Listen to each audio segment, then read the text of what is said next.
మీకు వందనాలు, స్తోత్రాలు. ఇంకొక కార్యం కొరకు స్తోత్రాలు. ఆత్మవిషయంలో మీరు చేస్తున్న ఆశ్చర్యమైన కార్యాలన్నిటి వరకు స్తోత్రాలు. మన మొర ఆలోచించుతున్నందుకు స్తోత్రాలు. మా జీవితంలో మా అందరి పట్ల ఈ వారం అంతా మీరు చేసిన అమోఘమైన మేలుడు వరకు స్తోత్రాలు. ఇప్పుడు ఈ లేఖనాలు మేము ధ్యానించడం కూర్చుండగా మాకు సహాయం చేసి, అయ్యా మీ ఆదరణ మాకు దయచేసి మాతో మీరుండండి, మాట్లాడండి, అందరి హృదయాలు తెరవండి. ఇగో ఎవ్రీలో లైవ్ పెడుతుండగా ఎవరినైనా సరే ఆదరించి ఓదార్చండి ప్రభు, సరిదిద్దండి అయ్యా. మీ హస్తాలకు అప్పచెప్పుకోవచ్చు. యేసయ్య అతి పరిశుద్ధ నామంలో ప్రార్థించి అతి వినయంగా వేడుకుంటున్నాను తండ్రి. ఆమేన్.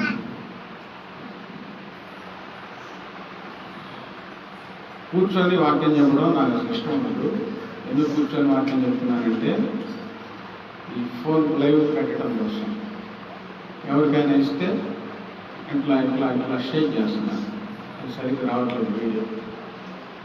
బ్రతికినంత కాలం దేవునికి ఇవ్వవలసిన మర్యాద ఒప్పుకున్నంత వరకు మోకాళ్ళ మీద ప్రార్థన, చేతులు ఎత్తి తల ఎత్తి కళ్ళు మూసుకొని మనసారా దేవుని స్తుతించడం క్రమం, ఇది క్రమశిక్షణ. దీనిని బ్రతికి ఉన్నంత వరకు అవలంబించాలని ఆశ.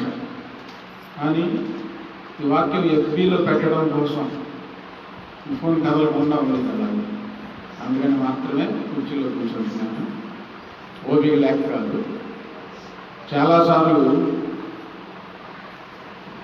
నిలబడే పరిస్థితి లేక ఉపవాసం ఉన్నప్పుడు, ఇంట్లో జ్వరం ఉన్నప్పుడు ఇక్కడికి వచ్చి నిలబడితే ప్రార్థన మరలా వాక్యం అయిపోయే వరకు నీరసం అనేది ఉండేది కాదు.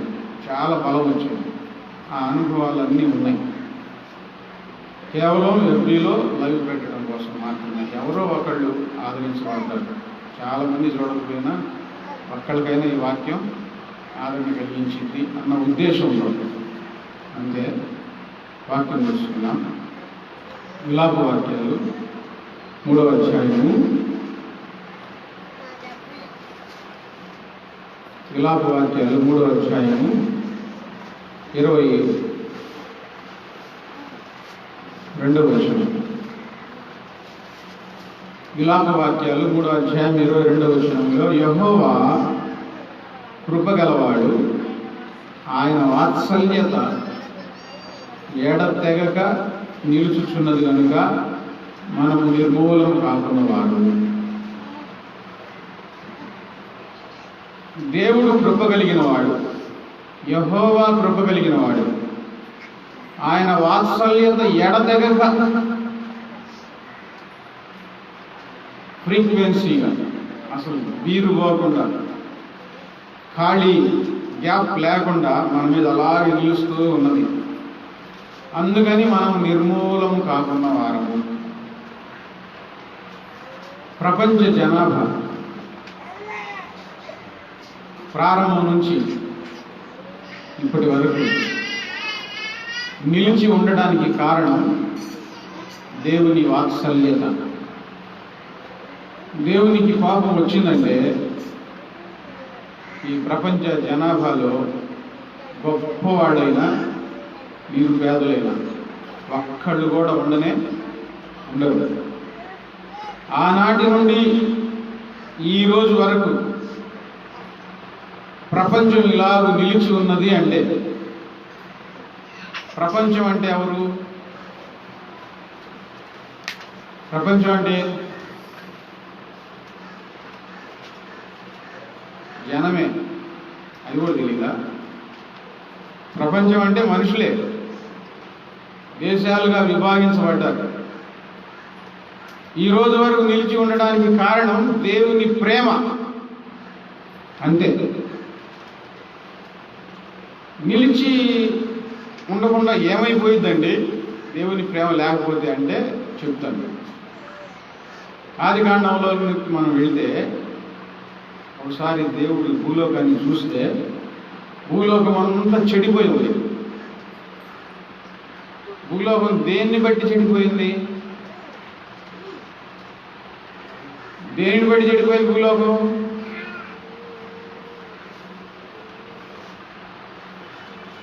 బాగా చెట్లు పెరిగి కాదు, ముళ్ళ తుప్పలు బాగా పెరిగి కాదు, లేకపోతే మున్సిపాలిటీ చెత్త అంతా నిండిపోయి కాదు, మనుషులు చేస్తున్న చెడ్డ క్రియలు, మనుషులు చేస్తున్న చెడ్డ క్రియలకు భూలోకం అంతా చెడిపోయింది. ఈ ప్రభావం భూమి మీద కూడా పడింది, ఆకాశం మీద పడింది, భూమి మీద పడింది. దేవునికి చాలా కోపం వచ్చింది. ఆయన నరులను చేసినందుకు సంతాపం ఉంది, బాధపడ్డాడు, ఎందుకు వీళ్ళని చేశానా అని. పెళ్లికి ముందేమో అర్థం కాదు, పెళ్లి చేసుకున్న తర్వాత ఎందుకు చేసుకున్నావా అనిపించింది. నరకం ఎక్కడుందా అని అడిగాడు. ఆ పక్కనోడు చెప్పాడంటే పెళ్లి చేసుకోరా తెలుసు కనబడిద్ది అని చెప్పాడు. ఎక్కడ నరకం ఎక్కడుంది? పెళ్లి చేసుకో కనబడిద్ది నరకం అని చెప్పాడంట.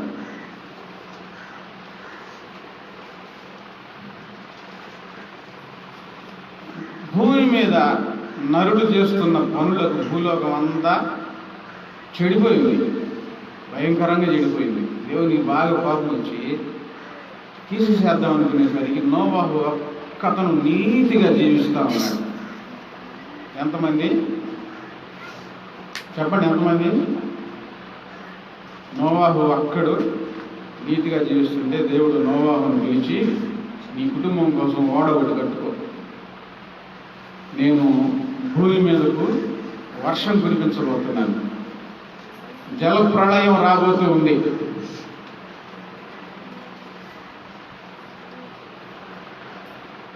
అని నోవాహుతో చెప్తే నోవాహు ఓడ కట్టుకున్నాడు. ఓడ కట్టడం పూర్తయిపోయింది. ఒక్కసారి మనుషులు ఊహించిన రీతిగా జలప్రళయం వచ్చింది, ఒక్కళ్ళు మిగలలేదండి. నోవాహు కుటుంబం తప్ప జీవరాశులు మిగలలేదు, నోవాహు ఓడలో చేర్చబడిన జీవరాశులు తప్ప భూమి మీద ఉన్న ఏ జీవం అనేది మిగలలేదు. అంత కోపం వచ్చింది దేవునికి. గొప్ప జల ప్రయాణాన్ని పంపించి తుడిచివేసేసాడు, భూమిని అంతా తుడిచివేసేసేసాడు. ఆ రోజు దేవుడు నిబంధన చేస్తున్నాడు. నోవాహు మరలా ఓడలోంచి బయటకు వచ్చిన తర్వాత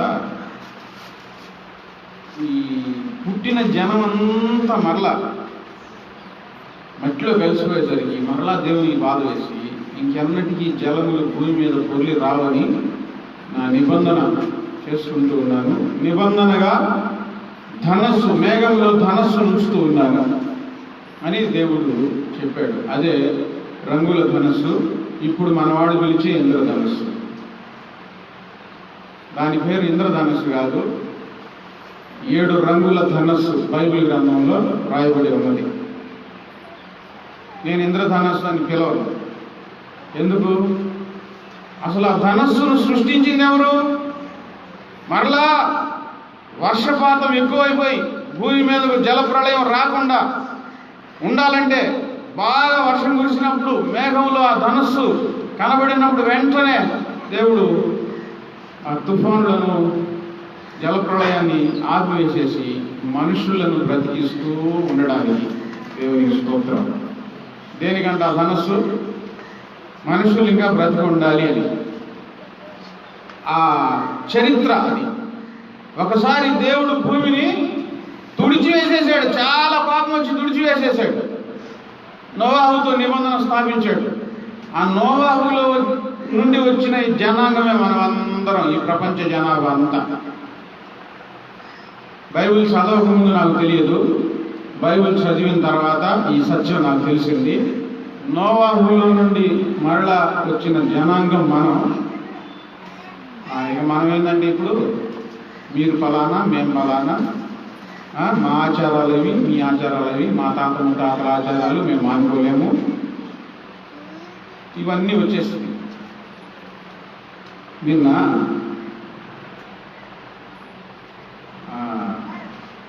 అటు ఇటు కానీ మనిషి ఉంటాడు కదా, అతను ఆటో ఎక్కాడు. నేను పాట పాడుతున్నాను.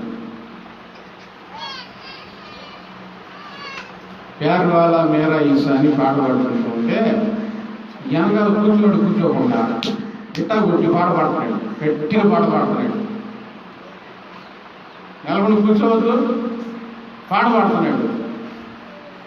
నేను ఆపేశాను, ఆపి బండి కూడా ఆపేశాను, ఆటో కూడా ఆపి, నేను దేవుని పాట పాడుకుంటున్నా, నువ్వేంది మధ్యలో ఈ పాట పాడతావు అని అంటే, నేను దేవుని పాట పాడుతున్నాను అన్నాడు. ఇంకేం మాట్లాడాలి, అడ్డం తిరిగి మాట్లాడితే నేను దేవుని పాట పాడుతున్నాను, మా దేవునికి నేను పాట పాడుకుంటున్నాను. ఏం మాట్లాడలేదు, దేవుని గురించి చెప్పాలని ఆశతో. చచ్చిపోతే నరకం ఉంది, ఎప్పుడు చనిపోతామో తెలియదు. మనం తిని తాగి సుఖపడింది జీవితం కాదు, దేవునికి అర్పించుకోవాలి. అంటే మేము సాయిబులం అని అన్నాడు.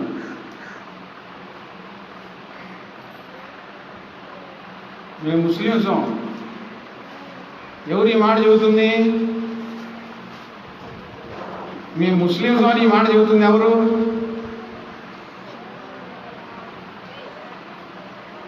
నపుంసకుడు. ఆయనకు కూడా కులం ఉంది. ఇప్పుడు అవసరమా? ఆయన కూడా నేను ముస్లింస్ అని చెప్పుకుంటున్నాడు, నపుంసకుడు కూడా. నేను చెప్పాను, నువ్వు సాయిబు అయితే నేను కూడా సాయిబునే. ఇప్పుడు నేను పాస్టర్ని, 20 సంవత్సరాలు దేవుని నమ్ముకొని.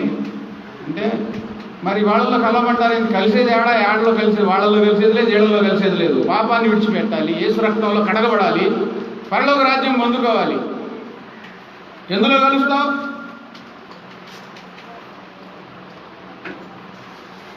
చర్చిలో గ్రామం రండి, మాలో కలవండి అని మీరు చెప్తా ఉంటారు. ఎందుకంటే బాబు నేను సాయిబునే, వదిలిపెట్టాను. ఎవరిలో కలవాలా? ఏసైలో కలిసాము. దేవునికి స్తోత్రం. ఏసైలో కలిసిపోవడం, బాప్తిస్మం తీసుకోవడం అంటే ఈ ప్రపంచ జనాభాలో ఏం మొదలవుతుందంటే ఈ కులం అనేది ఇప్పుడు ఎవరు కూడా వాడుకుంటున్నాడు. నేను సాయిబునని నేను ఖచ్చితంగా చెబుతున్నాడు ఆ నపుంసకుడు. పచ్చిగా చెప్తే బాగుండదు. ఆ నోవాహులో నుంచి వచ్చిన జనాంగం మనం. దేవుడేమో మీరు నా పిల్లలు, మీరు నా వారు అని దేవుడు అంటా ఉంటే, ఈ జనం అందరూ, ప్రపంచంలో ఉన్న వాళ్ళందరేమో నీకు మాకు సంబంధం లేదు, మేము ఫలానా వాళ్ళం, మేము ఫలానా వాళ్ళం, మేము ఫలానా వాళ్ళం అని చెప్తూ ఉన్నారు. కానీ ఎంత చెప్పుకున్నా, ఎంత మాట్లాడుకున్నా, ఎంత వేరైపోయినా దేవుని ప్రేమ అలాగే నిలిచి ఉందండి మనుషుల మీద. దేవునికి స్తోత్రం. హల్లెలూయా. అలాగే దేవుని ప్రేమ నిలిచి ఉన్నది. కులం పేరు చెప్పుకుంటూ ఉన్నా, ఆచారాలు పాటిస్తూ ఉన్నా, దేవునికి విరుద్ధకరమైన పనులు చేస్తూ ఉన్నా, దేవుని ప్రేమ ఎడతెగక, దేవుని వాత్సల్యత ఎడతెగక మనుషుల మీద నిలిచి ఉంటున్నది ఈ రోజు వరకు.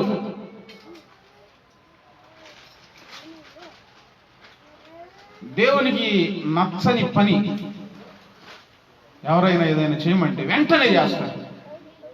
దేవునికి ఇష్టమైన పని ఇది చేయండి అంటే దానికి ఎంత వాయిదా పడుతుందో, ఎంత గడువు పెరిగిపోతూ ఉంటుందో.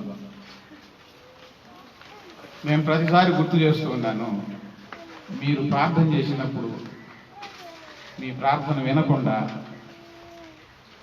తర్వాత చూద్దాంలే అని దేవుడు మీతో అనుంటే ఒక్క సాక్ష్యమైనా మీరు చెప్పుండేవాళ్ళ? చెప్పుండేవాళ్ళ? ఒక్క సాక్ష్యమన్నా మీరు చెప్పుండేవాళ్ళ? మీరు ప్రార్థన చేసినప్పుడు దేవుడు కూడా ప్రార్థన విని తర్వాత చూద్దాంలే అని వాయిదా వేసినట్లయితే పొరపాటున నోట నుండి సాక్ష్యం అనేది వచ్చేది కానే కాదు. ఆయన ప్రేమ, ఆయన వాత్సల్యత అలా నిలిచి ఉంటుంది. వింటా ఉన్నాడు. ఏ కులంలో మేము ఫలానా కులం వాళ్ళు అనుకున్న వాళ్ళు ప్రార్థన కూడా దేవుడు వింటున్నాడు. ఆ దేవునికి మాకు ఏ సంబంధం లేదనుకున్న వాడు ప్రార్థన చేసినా ఆయన ప్రార్థన వింటున్నాడు, ప్రార్థన ఆలకిస్తున్నాడు. ఏంటంటే దేవుని ప్రేమ. ఎందుకు ఆలకిస్తున్నాడు? ఆయనే మనల్ని పుట్టించాడు, మనము ఆయన వారు. ఆయన మనల్ని పుట్టించాడు, ఆ సంగతి ఆయనకు తెలుసు కనుక ఆయన మన ప్రార్థన ఆలకించి జవాబిస్తా ఉన్నాడు. ఎడతెగక నిలిచి ఉన్నదండి ఆయన వాత్సల్యత. ఎందుకు మనం నిర్మూలం అవుతాము? దేవుని వాత్సల్యత లేకపోతే ఎందుకు నిర్మూలం అవుతాము?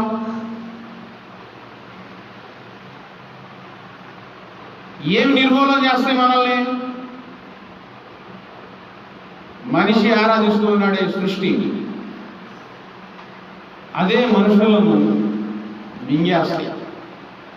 సూర్యుడు చాలా కోపంగా చూస్తున్నాడు మనుషుల్ని, దేవుడు అధికారం ఇవ్వట్ల. మధ్యలో ఆయన వాత్సల్యత ఉన్నది, వాదు వీడు నా పిల్లలు. చంద్రుడు కోపంతో చూస్తున్నాడు మనుషుల మీద. సూర్యుడు అంటే వేడితో కాల్ చేస్తాడు. చంద్రుడి దగ్గర ఏం వేడి ఉందంటే, బాగా వెన్నెలు కాసేటప్పుడు బయట మంచం వేసుకొని పండుకోండి, ఒక 10 రోజులు కాదు, 10 రోజులు కాదు, 5-6 రోజులు పండుకోండి, బాగా వెన్నెలు కాసేటప్పుడు వెంబడి తలకాయ తీసుకొచ్చి పోతాడు. దానికి బైబిల్ గ్రంథంలో రాయబడి ఉంది, పగలు ఎండ దెబ్బ అయినను రాత్రి వెన్నెల దెబ్బ అయినను అని రాయబడి ఉంది. వెన్నెల దెబ్బ తగలకుండా కూడా దేవుడు కాపాడుతూ ఉన్నాడు. ఇది వెన్నెలేగా హాయిగా ఉందని కొనుక్కోండి, ఖచ్చితంగా డాక్టర్ గారికి మూల్యం చెల్లించుకోవాల్సింది మీ దగ్గర ఉన్న డబ్బులంతా. భూమి కోపంగా చూస్తుంది మనుషుల మీద, చాలా కోపంతో చూస్తూ ఉంది మనుషుల మీద. ఎందుకు? మింగేసేయాలి. దేవుడు సెలవు ఇవ్వలేదు. కాదు, వీళ్ళని నేను గుర్తించాను. ఆ దేవుని వాత్సల్యత ఈ సృష్టిలో జరిగే అతివృష్టి అనావృష్టిల ప్రభావముల నుండి మనుషులను కాపాడుతూ నేటి వరకు ఈ ప్రపంచం నడుస్తూ వస్తూ ఉన్నది. ఇప్పుడు ఒక తెగులు వచ్చింది. దీనికంటే ముందు చాలా తెగుళ్ళు వచ్చినాయి. ఎన్ని తెగుళ్ళు వచ్చినా ప్రపంచ జనాభా అలాగే ఉంది. కోట్లల్లో చనిపోయారు. చాలా యుద్ధాలు జరిగినాయి. యుద్ధాల్లో లక్షల మంది, కోట్ల మంది చనిపోయారు.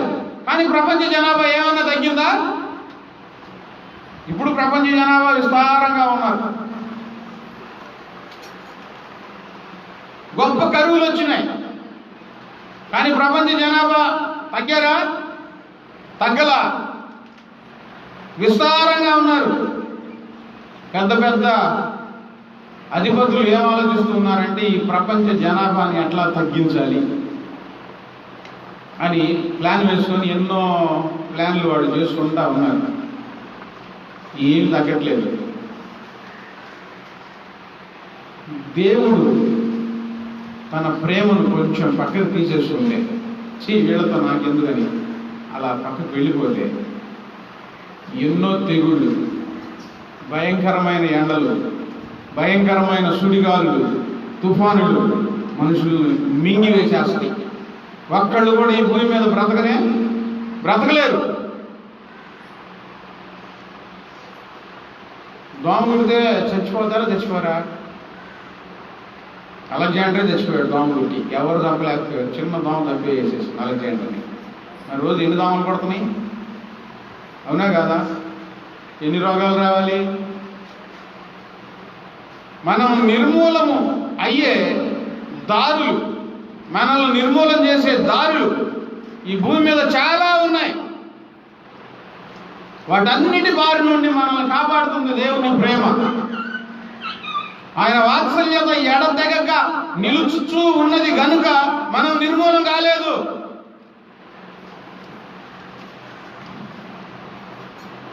కోపం వచ్చినప్పుడు సంఘటనలు మనం చూసాం. ఎందుకు ఆయన అంత ప్రేమ మన మీద నిలిచి ఉంటుంది? ఆయన మనల్ని పుట్టించాడు కనుక, మనం ఆయన వారం కనుక, కోపం విషయానికి వస్తే ఒక రాజుగారి దగ్గర ఒక శాంతమూర్తి అని పేరు పొందిన వ్యక్తి ఉన్నాడు. అతనికి ఎంతకీ కోపం రాదంట, ఎంతకీ కోపం రాడు. రాజుగారు బహుమతి ప్రకటించారు, ఇతనికి ఎవరినైనా కోపం తెప్పిస్తే నేను వాళ్ళకి మంచి బహుమతి ఇస్తానని. ఒక అతను వచ్చాడండి, నేను కోపం తెప్పిస్తానయ్యా అని. సరే కోపం తెప్పించు, బహుమతి తీసుకెళ్ళు అని అన్నాడు. ఆయన దగ్గరికి వెళ్ళిపోయి, ఏమండి మీకు అసలు కోపం రాదా అని అడిగాడు. రాదయ్యా. మీకు నిజంగా కోపం రాదా?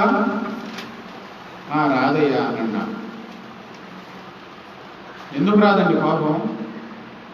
ఎవరికైనా కోపం వచ్చింది, మీకు రాదా అని మళ్ళీ అడిగాడంట. రాదయ్యా అని చెప్పాడు. ఇట్లా పదే పదే అడుగుతా ఉన్నాడంట అదే మాట, మీకు కోపం రాదా, మీకు కోపం రాదా. ఈ శాంతమూర్తి ఏం చేశాడంటే చిన్నగా రేదవడం మొదలు పెట్టాడు. రాదు, రాదంటే ఎన్నిసార్లు చెప్పవా అని అన్నాడంట. రాజుగారు ఆశ్చర్యపోయాడంట. రాజుగారి సమక్షంలో జరుగుతున్న ఈ సందర్భాన్ని చూసి, ఇంత శాంతంగా ఉండే ఆయనకి కోపం తెప్పించేసాడు. ఇతను ఎంత తెలియకపోతాడు అంటే, మనిషి కోపం, మనిషి శాంత గుణం ఏదో ఒక రోజు ఏదో ఒక సందర్భంలో ఏదో ఒక విధంగా అది అణగిపోతుంది, అణచివేయబడుతుంది, తన స్వభావం బయటపడుతుంది. అలాంటిది మరి మనుషులు ఇన్ని పనులు చేస్తూ ఉన్నా, ఇన్ని రకాలుగా మాట్లాడుకుంటూ ఉన్నా, ఇన్ని చేష్టలు చేస్తూ ఉన్నా, ఆనాటి నుండి ఈ రోజు వరకు దేవుడు మనుషులను ఓర్చుకుంటూ బ్రతికిస్తూ ప్రపంచాన్ని నడిపిస్తూ ఉన్నాడంటే ఆయన ప్రేమ ఎంత గొప్పదో.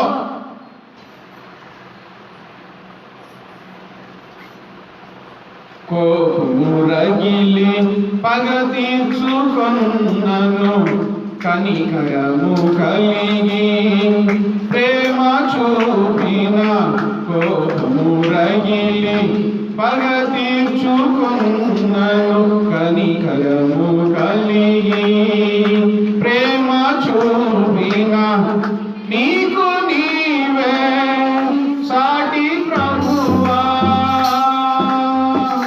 సంపూర్ణముగా నెరవేర్చెదవు.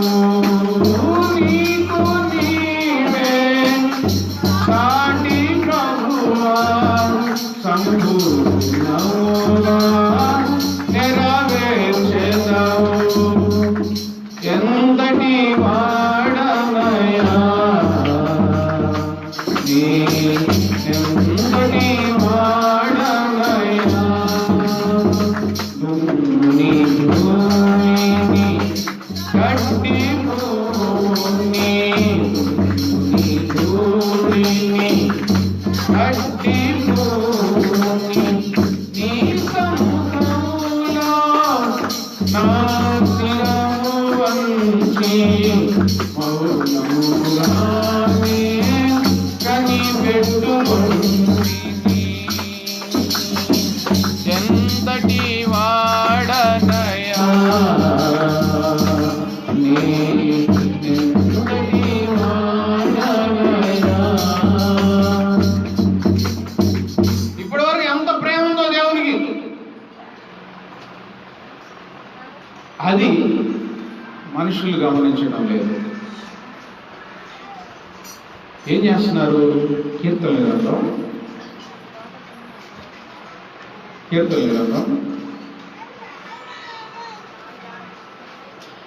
106వ అధ్యాయము 43వ వచనం.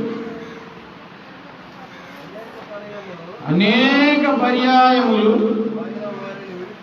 ఆయన వారిని విడిపించెను, అయినను వారు తమ ఆలోచనలను అనుసరించి తిరుగుబాటు చేయుచూ వచ్చింది. అనేక పర్యాయములు ఆయన వారిని విడిపించెను, అయినను వారు తమ ఆలోచనలను అనుసరించి తిరుగుబాటు చేస్తూ ఉన్నారు. అది సంగతి. దేవుడేమో ప్రేమతో అందరినీ తప్పిస్తూ ఉన్నాడు, మనుషులేమో సొంత ఆలోచనలు చేస్తారు, దేవుని మీద తిరుగుబాటు. కొంచెం కూడా భయం లేదండి అసలు. ఆయన చేతిలో పెడితే మనం ఏమైపోతాం అమ్మో అని అస్సలు భయం లేదు. ఆయన బలం తెలీదు, ఆయన పరాక్రమం ఏంటో తెలీదు, గుర్తించడం లేదు. దేవుని ప్రేమను గుర్తించడం లేదు, దేవుని కోపాన్ని గుర్తించడం లేదు. ఎంత ప్రేమతో ఓర్చుకుంటూ ఉన్నాడో, ఎంత విడిపిస్తూ ఉన్నాడో దేవుడు, ఎంత తప్పిస్తూ ఉన్నాడు, ఎంత బ్రతికిస్తూ ఉన్నాడో.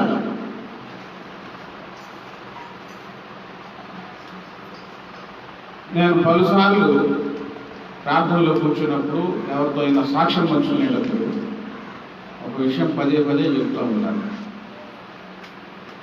వాక్యంలో కూడా పదే పదే చెప్తూ ఉన్నాను. యేసు ప్రభు వారిని తెలుసుకోక ముందు మన జీవితంలో కొన్ని ప్రమాదాలు తప్పినాయి. అది అందరి జీవితాల్లో ఏదో ఒక రకంగా సంభవిస్తూనే ఉన్నాయి. నా జీవితంలో ప్రధానమైన ఘట్టం, పోలీస్ స్టేషన్ వెనకాల గుంటలో మునిగిపోతూ ఉన్నాను. పైకి కిందకి తేలుతా ఉన్నాను. మా తమ్ముడు నిలబడి అన్నయ్య అన్నయ్య అని కేకేస్తా ఉన్నాడు. ఒక అతను గట్టు మీద సైకిల్ తొక్కుకుంటూ చూస్తా వెళ్ళిపోయాడు, కానీ చాలా నేను అతన్ని చూసి చేయను మళ్ళీ లోపలికి మునిగిపోయాను. అంతలోకి ఈ వేలు పట్టుకొని లాగాడు ఆయన. సరే ఈ వేలు పట్టుకొని నన్ను పైకి లాగాడు. లేకపోతే ఇప్పుడు ఇక్కడ ఉండేవాడు కాదు. బాగా నా జీవితంలో భయంకరమైన సంఘటన, రైలు ప్రయాణంలో మెట్ల మీద కూర్చొని నిద్రపోయి తూలిన సందర్భాలు చాలా ఉన్నాయి. లారీ క్లీనర్గా వెళ్ళినప్పుడు డోర్ తెరిచి డోర్ పక్కన కూర్చొని నిద్రపోయి ఇట్లా తూలిన సందర్భాలు చాలా ఉన్నాయి. అట్లా పడిపోతుంది. ఒక్క ముక్క కూడా దొరికిందో దొరకదు. బాప్తిసం తీసుకున్న తర్వాత బైబిల్ గ్రంథంలో చదివిన మాట, మరణము తప్పించుట యెహోవా వశం, మరణపు తాళపు చెవులు యేసయ్య చేతిలో ఉన్నాయి అని తెలుసుకొని చిన్నప్పటి నుంచి నన్ను బ్రతికిస్తూ కాపాడుకుంటూ వచ్చిన దేవుడు యేసయ్య. అప్పుడు కన్నీటితో, ప్రభువా ఇన్ని రోజులు ఎన్నిసార్లు తప్పించావయ్యా, ఏమైపోయి ఉండేవాడినో,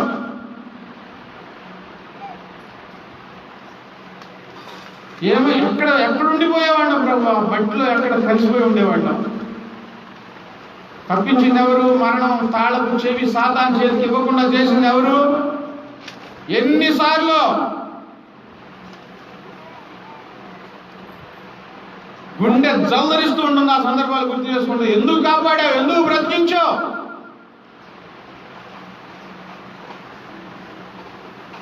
అనేక పర్యాయములు ఆయన విడిపించారు.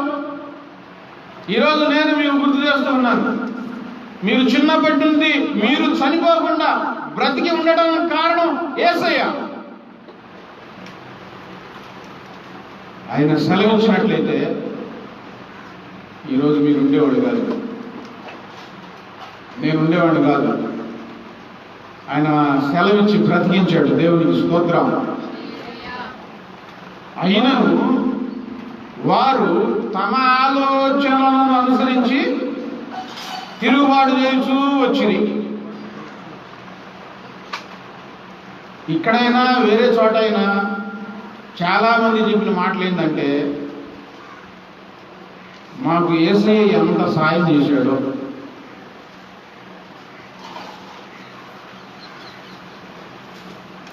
ఒక ఆయన తాగుతా ఉన్నాడు. నేను యేసుప్రభువుని నమ్ముకున్నాను, ఆయనకు తెలియదు. నువ్వు కూడా తాగుతావా అన్నాడు.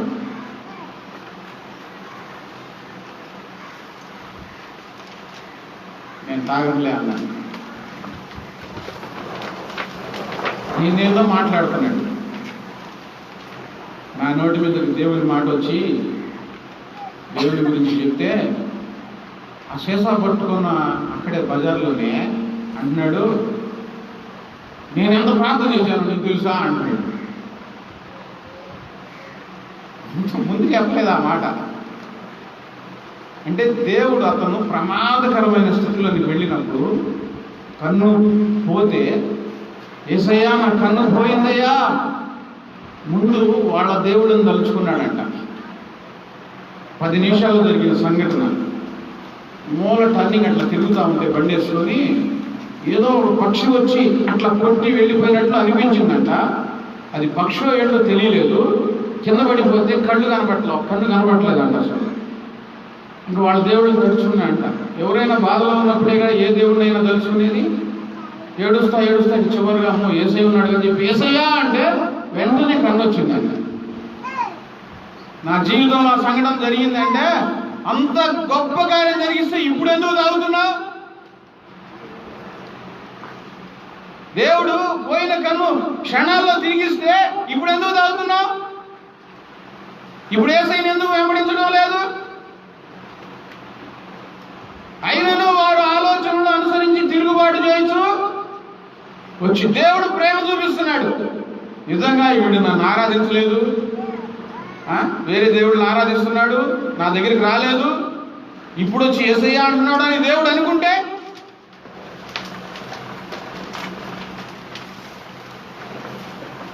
సర్వకాలము ప్రభు విడనాడడు, సదాకాలము ప్రభు తోడైయుండును. సర్వకాలము ప్రభు విడనాడడు, సదాకాలము ప్రభు తోడైయుండును.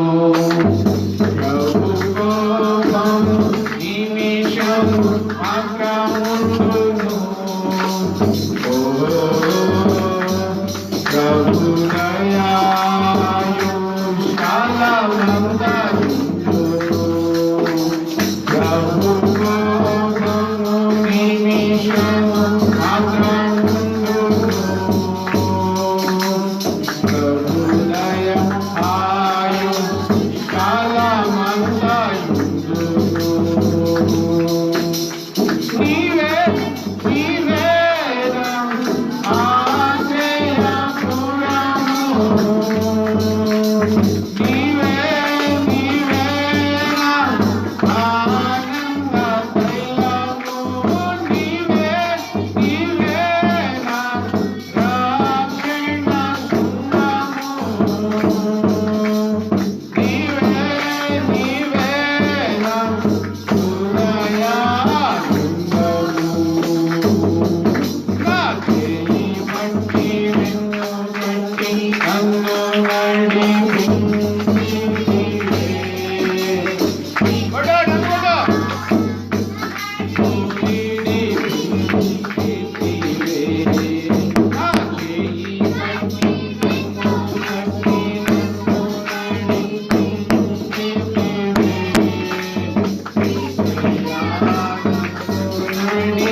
అనేక పర్యాయములు ఆయన వారిని విడిపించాను.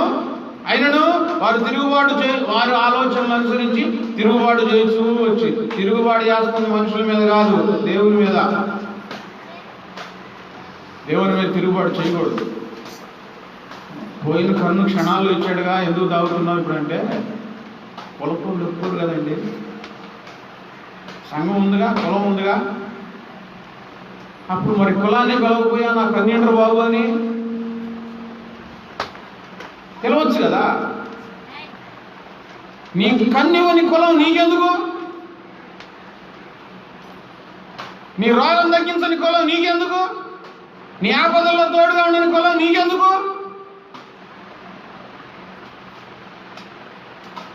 ఇంకో విషయం తెలుసా? మనుషులని నాశనం చేస్తున్న పెనుభూతం ఏంటో తెలుసా? ఇంకొకటి, ఇప్పుడేం చెప్పాను? సూర్యునికి కోపంగా ఉంది మనుషుల మీద, చంద్రునికి కోపంగా ఉంది, ఈ సముద్రానికి కోపంగా ఉంది. వెళ్ళిపోతా అంటుంది దేవుడు, సరిహద్దులు వేసాడు. ఇప్పుడు కాదు, ఆగు అని. ఇంకో పెనుభూతం కులం అండి. ఈ కులం పేరుతో ఎంత మంది చచ్చిపోతున్నారు తెలుసా? దారుణంగా నరికి చంపుతున్నారు కులం కోసం. నిన్ను చంపే కులం నీకెందుకు? ఏసై దగ్గరికి వెళ్ళాను, నేను ప్రార్థన చేసుకుంటున్నానని చెప్పండి, చంపడానికైనా సిద్ధపడతారు కులపళ్ళు. ఏసైలో నుంచి వెళ్ళండి, ఏసై ఏమంటావు? నీ ఇష్టం, నువ్వు వెళ్తుంది నరకానికి, నీ ఇష్టం. ఏసయ్య చంపదలుచుకుంటే కులానికి అప్పచెప్పలేదు, ఈ సృష్టి కోపానికి అప్పచెప్పడం లేదు. అది ముందు చెప్తాను. దేవుని కోపం రగిలే రోజులు. ఇప్పుడు ఈ కరోనా తెగులు ఉంది. ఈ తెగుల్లో కూడా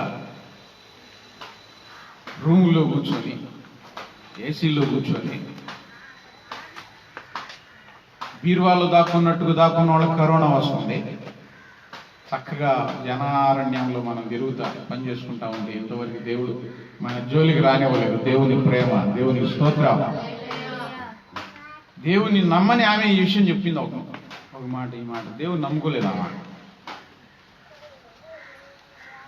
నేను చెప్పిన మాట ఆమె కూడా అదే మాట చెప్పింది. అందరితో పాటు మనం కలిసిమెలిసి తిరుగుతా ఉన్నాం. ఇంకా పచ్చిగా చెప్పిందిలే, మనకు రావట్లేదు. కారణం ఏంటంటే దేవుడు మనల్ని బతికిస్తున్నాడు. హృదయానికి నాకు తట్టింది, దేవుని దగ్గరికి రాకపోయినా ఎంత ఒప్పుకుంది దేవుడిని. ఏడో రూముల్లో, ఏసీ రూముల్లో కూర్చున్నాడు, వాళ్ళకే కరోనా వచ్చింది. దేవుడు మనల్ని బతికిస్తున్నాడు. దేవుని ప్రేమ ఎడతెగక నిలుచుచున్నది కనుక మనము నిర్మూలం కాలేదు. ఏ తెగులు మనల్ని తాకనివ్వడం లేదు. ఏం చేయాలి అయితే? దేవుని ప్రేమను గుర్తించి ఆ దేవుని ప్రేమలో కొనసాగాలి. ముందుకు కొనసాగకపోతే ఏమైంది? గడువు వేసుకుంటే ఏమైంది అనే ఆలోచనలు వస్తాయి, సాతాను పెడతాడు. నేను సమాధానం చెప్తూ ఉన్నాను. దేవుని ప్రేమ చల్లారిపోతే, దేవుని ప్రేమ నీ మీద చల్లారిపోతే ఆ తర్వాత ఏముంటుందో తెలుసా? వెనకాల చెప్పండి. ప్రేమ చల్లారిపోతే ఏముంటుంది? పిచ్చ కోపం. ఇప్పుడు ఒక అబ్బాయి ఒక అమ్మాయి ప్రేమించుకుంటున్నారండి. ప్రేమించుకున్నంతసేపు బాగానే ప్రేమించుకుంటున్నారు. ఈ ఆడో చిన్న సమస్య వచ్చింది, ఇంకేం మొదలైంది? ఇప్పుడు పిచ్చ కోపం. కత్తి తీసుకొని కస కస కస కస పొడుస్తా ఉన్నాడు. ఆ అమ్మాయి పడి కింద పడి గొల్లాడుతూ ఉంటే అని పొడుస్తా ఉన్నాడు. అది సీసీటీవీలో రికార్డ్ అయింది. పొడుస్తా ఉన్నాడు. మోసం చేస్తావా, నన్ను మోసం చేస్తావా అని పొడుస్తా ఉన్నాడు. అమ్మాయిలు చంపడం మామూలుగా ఇది సహజమే. కానీ ఒక అమ్మాయి ఒక అబ్బాయి మీద యాసిడ్ పోసింది. ఈ మధ్య మొహం మీద పోసేసింది, నన్ను పెళ్లి చేసుకుంటారా నువ్వు అని చెప్పి. ప్రేమ చల్లారిపోతే ఏం మొదలవుతుంది? అక్కడ కోపం వచ్చిందండి. ఎన్ని వేల సంవత్సరాల నుంచి దేవుడు ప్రేమిస్తూ ఉన్నాడో, ఆ వేల సంవత్సరాల సంగతి తీసేయి. ఎన్ని సంవత్సరాల నుంచి నువ్వు పుట్టినప్పటి నుంచి దేవుడు ఓర్చుకుంటూ నిన్ను కాపాడి బ్రతికిస్తూ వస్తూ ఉన్నాడో, ఆ దేవుని ప్రేమ తెలుసుకొని, ఆ దేవుని క్షమాపణ తెలుసుకొని, దేవుని ప్రేమలో కొనసాగకపోతే తర్వాత ఏముంది? చెప్తారు చెప్తారు చెప్తారు చెప్తారు చెప్తారు తర్వాత ఏం తీసుకుంటారు? కర్ర. ఎవరమ్మ చెప్పింది? కర్ర తీసుకుంటే పర్వాలా, దెబ్బలతో పోయింది.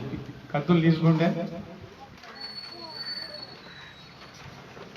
ప్రాణాలే పోతాయి. దేవుని మహా ఉగ్రత కూడా ఉంది. ప్రకటన గ్రంథంలో 7 తెగుళ్ళు చెప్పాను కదా ఒకసారి. 7 పాత్రలు, దేవుని కోపంతో నిండి ఉన్న 7 తెగుళ్ళు. 7 పాత్రలు, దేవుని కోపంతో నిండి ఉన్న 7 తెగుళ్ళు. సూర్యునికి అధికారం ఇచ్చాడు. ఇక నీ ఇష్టం, ఇప్పుడు దాకా ఊరు పెట్టావా, ఇక నీ ఇష్టం.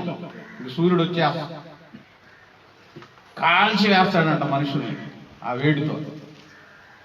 సముద్రానికి దేవుడు సెలవు చేస్తాడు. సముద్రాలు భీకరంగా లేచి వస్తాయి. ఇప్పుడు పులి నాపగలుగుతారేమో, సింహాన్ని ఆపగలుగుతారేమో, సముద్రంలో అల నాపగలుగుతారా? ఆపగలుగుతారా? ఆపలేరు. గాలి ఆపగలుగుతారా? గాలికి దేవుడు అధికారం ఇచ్చేస్తున్నాడు. కోపం, ఆ కోపం 7, దేవుని కోపం 7 పాత్రల్లో. ప్రకటన గ్రంథం చూడండి ఇంకోసారి, మర్చిపోయి ఉంటారే, మళ్ళీ గుర్తు చేస్తాను.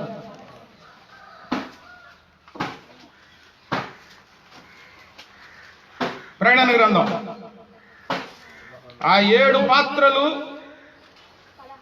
దేవుని కోపంతో నిండి ఉన్న 7 పాత్రలు భూమి మీద కుమ్మరించుడని ఆలయములో నుండి గొప్ప స్వరము ఆ 7 దేవుడు. 15వ అధ్యాయము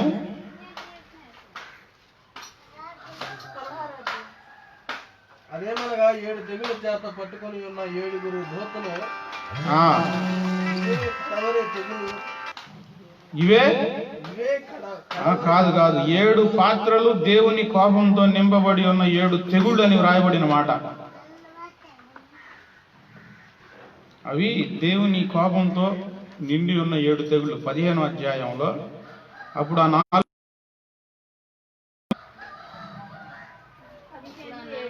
7వ వచనం, ఆ ఆలయంలో నుండి వెలుపలికి వచ్చింది. అప్పుడు ఆ 4 జీవుల్లో ఒక జీవి యుగ యుగములలో జీవించు దేవుని కోపంతో నిండి ఉన్న. ఏ కోపంతో నిండి ఉన్నాయి అవి? ఇక్కడ దేవుని ప్రేమ లేదు. ఇంకా ప్రేమ చూపించినంతకాలం దేవుడు ప్రేమ చూపించి చూపించి చూపించి ఆ తర్వాత ఏం మొదలైంది? దేవుని కోపం మొదలైంది.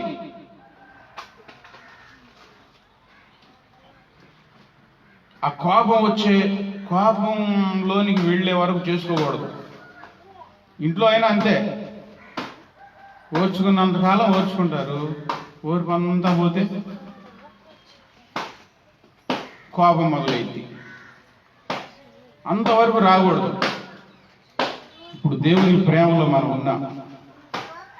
దేవుని ప్రేమలో నిలిచి ఆ దేవుని ప్రేమను అనుభవిస్తూ ఈరోజు వరకు నీవు నన్ను బ్రతికించావయ్యా, నాకేమీ తక్కువ చేయలేదు. ఆ దేవుని ప్రేమను విస్తారంగా ధ్యానిస్తూ ఎంత ప్రేమ చూపిస్తున్నాడో కనుక్కొని మనం బ్రతుకుంటానికి కారణం దేవుడు అని తెలుసుకొని అనుమానాలు విడిచిపెట్టండి. ఏంటి ఇప్పుడు ఎంత చెప్పినా ఇంటికి వెళ్ళంగానే ఎటు నుంచి వచ్చిందో అనుమానం వచ్చి లోపల దూరేసిపోయింది. అప్పుడేనా నిజమేనా అని చెప్పిందంతా నిజమేనా? వీటిని విడిచిపెట్టి ప్రభువుకి అంకితం అవ్వాలి. దేవునికి సంతోషం కలుగుతుంది. అప్పుడు ఆయన సమృద్ధి ప్రేమ మనల్ని అనుభవించేటట్లు చేస్తాడు. ప్రేమ చూపిస్తున్నాడు. ఈ రోజు వరకు ఎంతో ప్రేమ చూపిస్తూ ఉన్నాడు. ఎంత ప్రేమ అండి!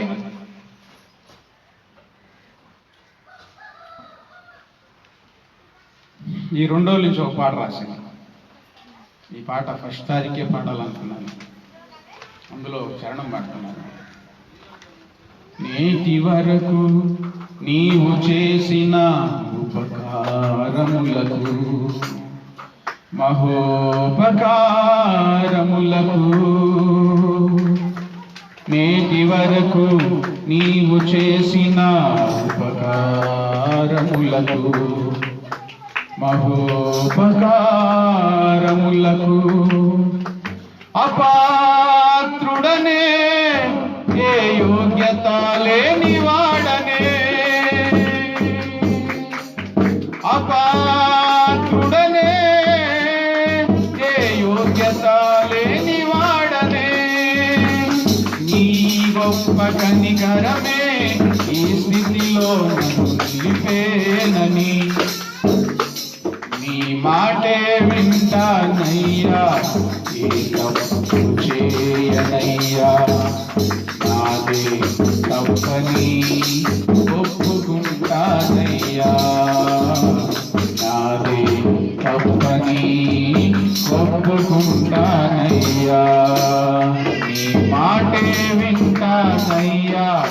ఏ తప్పు చేయనయ్యా, నాది తప్పని ఒప్పుకుంటానయ్యా.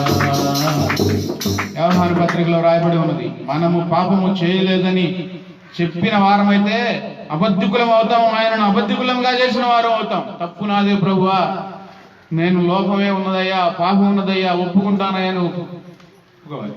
దేవుని ప్రేమ అప్పుడు మన మీదకు వస్తుంది. దేవుని ప్రేమను అనుభవిస్తూ దేవుని కోపం నుంచి తప్పించుకొని దేవుడు మనల్ని ప్రేమిస్తున్న ప్రేమకు తగిన విలువ మనం చూపించాలి. ఇక మనుషుల మాట వింటారో దేవుని మాట వింటారో మీ ఇష్టం. ప్రార్థన చేసుకున్నాం.